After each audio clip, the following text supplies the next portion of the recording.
l'instant qui suit est de ceux qui marquent. Pour les étudiants de deuxième année, les prix et le diplôme de l'école moyenne d'agriculture ne sont pas un point final. Dans la reconnaissance officielle de leurs études, ils voient au contraire le point de départ d'un avenir prometteur, appuyé sur les bases solides de l'enseignement agricole. Pour de jeunes oreilles, ces propos peuvent paraître longs.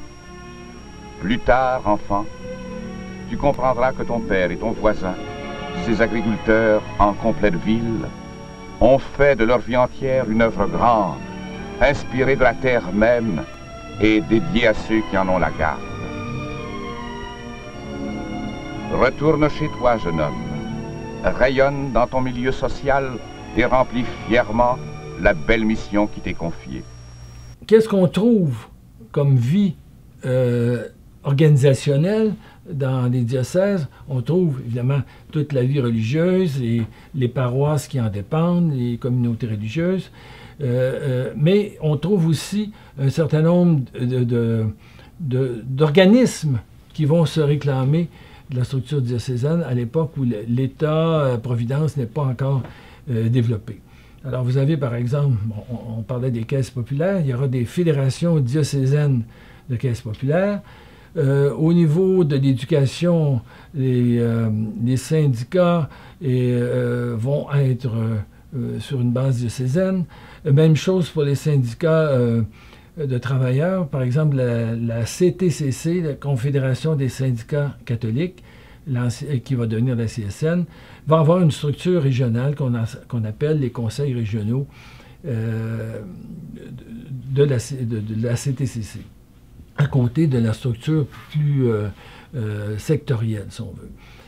Il y aura un aumônier, évidemment, qui patronne tout ça.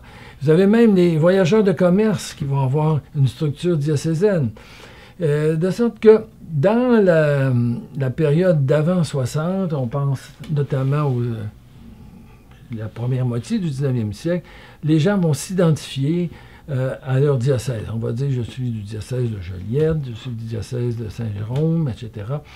Et cette structure va persister jusqu'au moment où la sécularisation du Québec se développe dans les années 60. Et là, c'est l'État qui va créer des régions administratives. On va créer 10 régions administratives au milieu des années 60, et ensuite ça, on va en rajouter d'autres pour correspondre aux besoins. Et les diocèses perdent cette prégnance, je dirais, là, de la vie sociale au profit de l'État. Alors, les paroisses, de la même façon, qui étaient reliées au diocèse, vont peu à peu perdre cette polarisation, je dirais, de la vie sociale.